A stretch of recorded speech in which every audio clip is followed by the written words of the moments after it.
Another great weekend is coming up in Du Bois County. This Saturday is the Garden Gate Festival. Joining us in the studio is Sara Schroeder, the event coordinator for the Garden Gate Festival. Good morning. Sara, welcome to the show. Good morning. Thank you for having me. Glad to have you here. Now, the Garden Gate Festival, that name doesn't tell you all that's going on because there is so much that's involved with that. There's a lot. There's a lot. So this will be officially our 8th year of the Garden Gate Festival. Of course, we didn't have it last year due to the pandemic. But we're excited that we are able to host it in July this year. Usually we're an April event, but of course we felt safer hosting it in July, and it looks like we will be good as far as the opportunity to come down and enjoy a good day in Market Street Park. So the Garden Gate Festival includes jazz music, craft beer and wine beer sampling, and then of course lots of good eats. Okay, and then also wine. And wine, yes. And wine. Okay, now there is something else that is associated with that. There's a run in the morning? Yeah, so usually when we host this event in April, we have our Jazzed Up 5K, 10K that OFS hosts, and they donate their money raised to Make-A-Wish Foundation. They're joining us in July this year. We also usually have the Kiwanis Car Show that takes place the same day. They decided to move their event this year to Labor Day weekend, but we'll all be back together next April. Looking forward to that. Well, it's something we do want to point out. The Garden Gate Festival in July this year, it's not a permanent date. You're just doing that because of the remnants of COVID. Yes, we just back to April. Exactly. We weren't super comfortable having it in April when we started the planning, but we knew by July things would look better, and they do, and we're looking forward to a great event. I can tell you, people are ready to go. They're ready to get out and people are ready to get out. Market Street Park is beautiful. We only have 15 vendors this year, so there is lots of room to spread out. You know, if maybe you are a little uncomfortable, come down. If you want to wear your mask, wear it.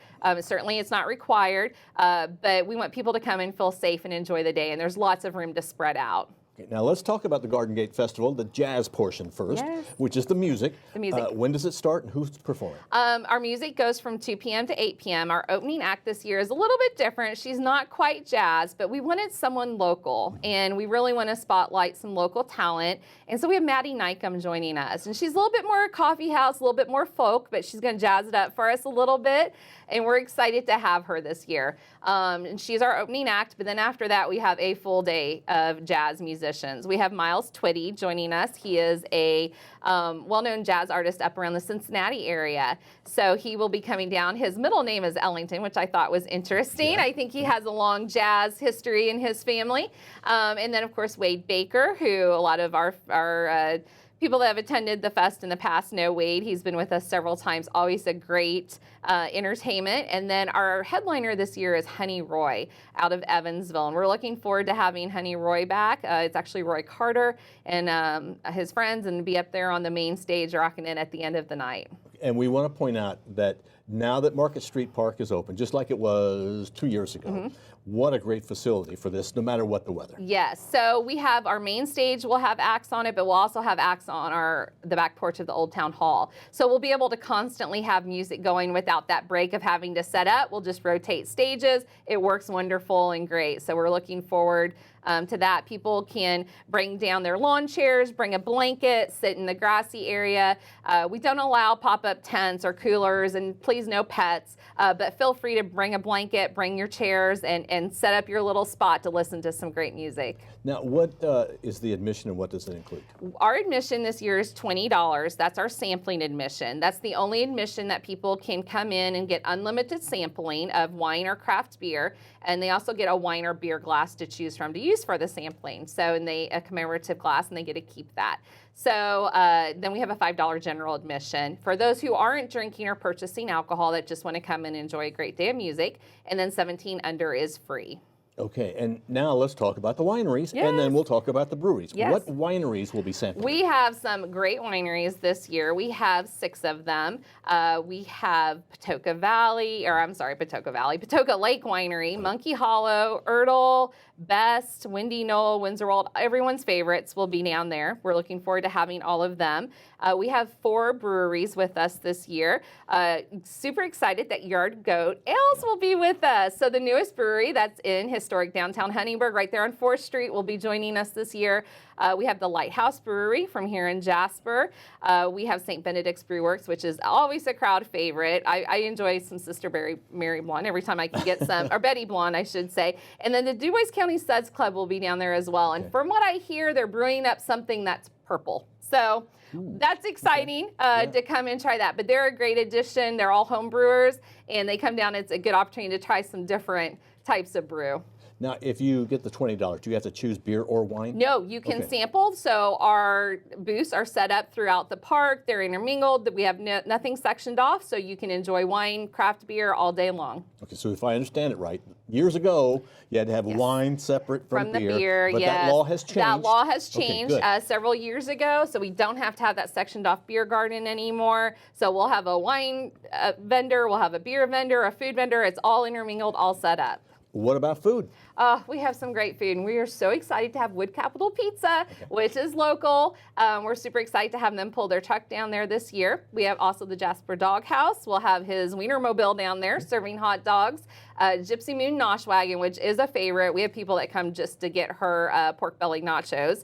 Always wonderful. And then, of course, we have the Sisters of St. Benedict will be down there, their monastery baked goods. And they have the spicy pretzels, and I think they may do a sweet and salty charcuterie boards this year. So that would be super exciting if they're bringing that.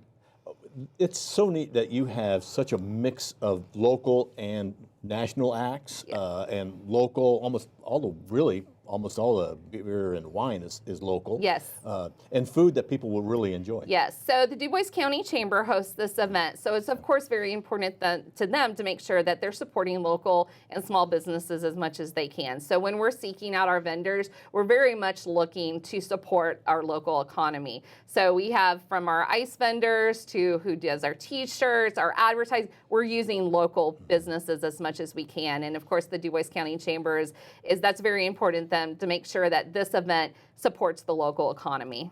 Folks that are coming, where do they park and where do they go in? So anyone that comes down to historic downtown Huntingburg knows that parking is throughout the town, so you can park on any side streets. Our only entry gate is on 4th Street, right across from Bean to Sprout, right next to Current Blend. So the Upper Plaza is what it's referred to. So that's our only entry gate. That's the only place you can enter or exit the festival. And you can come in, buy your admission, come in, hang out. If you want to go sit up at the Gaslight or Old School or go down to Yargup, that's fine. Come back in. As long as you have that admission ban on, you can come and go as much as you please. And want to point out about parking, people say, oh, you got to walk so far. No, not really. Not really. I mean, sometimes you say that and you think about, okay, if you go shopping in a mall, the distance you walk is further than the distance you're going to walk anywhere. Most likely, yes. But it is on the street parking. 4th Street will be open this year right in front of the festival. Those parking spots right there will be closed off so that we can do pickup or drop off. But yeah, get a side street, and usually it's a very quick walk to get to the entry gate. When does the gate open? The gate opens at 2 p.m. And we close at 8 p.m. So after 8 p.m., we're going to get on that mic and we're going to tell everyone, go up and enjoy 4th Street. So that is the great thing about this festival that I've always really enjoyed is we, take over Market Street Park. We have a great festival, but when it's over, people are still ready to hang out and do stuff. And we push them up on 4th Street. And it's a great opportunity for our businesses on 4th Street to kind of get the overflow of that. So make plans to hang out after the festival up on 4th Street. So again, just kind of capsule, who, what, when, where, why? This Saturday from 2 p.m. to 8 p.m., the Garden Gate Festival, wine, beer, and jazz.